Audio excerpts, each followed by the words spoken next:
A lawsuit is a legal case where one party files suit or sues another party. There are many types of lawsuits which can involve almost any topic of disagreement between two or more parties. Our interest here is related to an injured victim suing the person who caused those injuries. In the case of a medical malpractice suit, the usual situation is that a doctor, hospital, or nursing home has in some way harmed a patient by doing something they weren't supposed to do or by omitting something they were supposed to do in the course of medical care and treatment. In the case of personal injury, we have again a victim suing another person who did something which caused an injury, such as a motor vehicle accident or a slip and fall.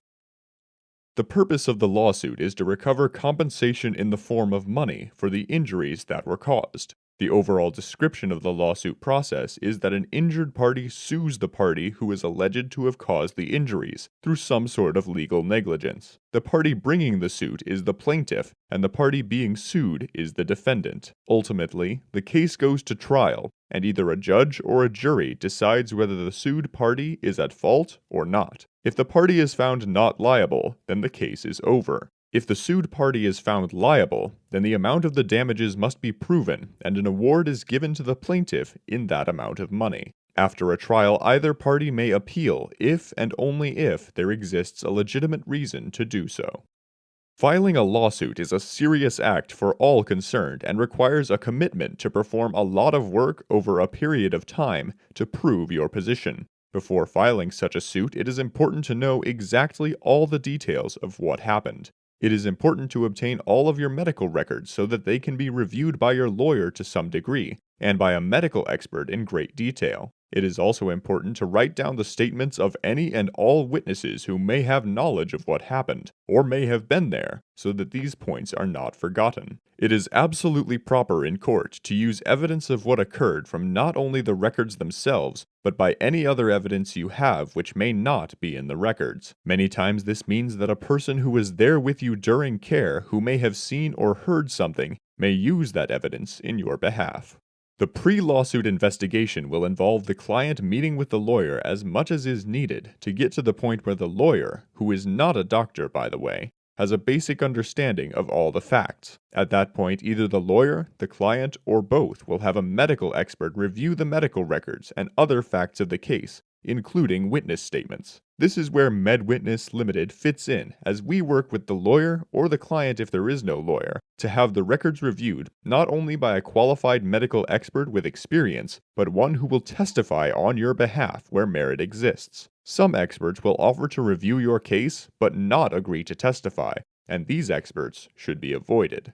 It is important to understand that medical experts with experience in the legal field are more valuable than others. Many clients know a doctor, and sometimes tried to use that doctor as an expert. The problem with this is that this doctor is rarely qualified to do this work, and has no association with a firm such as MedWitness, which can help guide the doctor as well as the lawyer.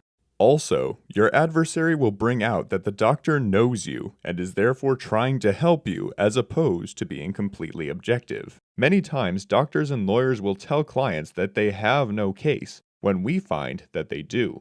We find that these untrained professionals miss a lot of points that we catch. At the point you and your lawyer decide to go forward and file the suit, you must attach a report of merit from the medical expert that there is factual basis to believe that merit exists, with an explanation supporting that conclusion. There is a skill in drafting such medical expert reports where just enough is put in the report, but not too much. If the report doesn't have enough of the legally required material, then the case could be thrown out, and if it has too much, then you're helping the defendant. This report is then very important for the entire length of the case. Many doctors and lawyers do fail to recognize this. The plaintiff files suit by filing a complaint where the malpractice is alleged and detailed. In the law, the plaintiff must allege that an injury occurred as a direct result of a negligent act. An example might be where a car goes through a red light and hits a person, causing a head injury. Here, the negligence is failing to obey a red light, which caused a person to be hit, which caused a head injury. The injured party can sue the driver. If the same car went through a red light and just missed a person, hitting nobody that is, then no injury resulted from the negligent act, and no suit may be filed. This doesn't mean the driver didn't do wrong and can't get a ticket under the criminal law, as he can, but that's a different concept. Once the suit is filed, the defendant must file an answer to the complaint, where the defense to the allegations is set forth and detailed. Once the complaint and answer have been filed, the case is at issue and may proceed. In general, discovery occurs at this point, where all witness statements and other evidence is handed back and forth, and depositions are taken. After this, medical discovery starts, where the expert witnesses from both sides give their opinions and depositions. Once all of this is completed, the case will go to trial. Once this is done, a victor is declared, and the process ends unless there is an appeal. There are motions that can and always will be filed during a case as well. A motion or petition is nothing more than a party to a suit asking the court to rule on something the party wants done. A case may be settled by the parties at any time. Usually, though, settlements in complex medical cases do not happen early in the case, but are more likely to come near the start of trial, where everyone has the ability to analyze all the discovery that has been obtained, to see if it makes sense to continue on with the risk, time, and expense of a trial. Settlements, therefore, save time, stress, and money, because you won't have to pay the expert to come to court and testify. Moreover, you eliminate the risk of the losing party appealing the case, which will cost you a couple more years of time and new attorney's fees. Sometimes settlements can be based on what others in your district got in similar cases, and this helps set your values. If you win your case, the general rule is that your contingency fee lawyer gets 1/3 of the recovery, as well as reimbursement for any and all expenses and expert fees he spent on your half. Your recovery is usually tax-free because the law does not consider this to be income, but rather a make-up for a loss. Since you are simply being made whole again with the money, then it is not taxed.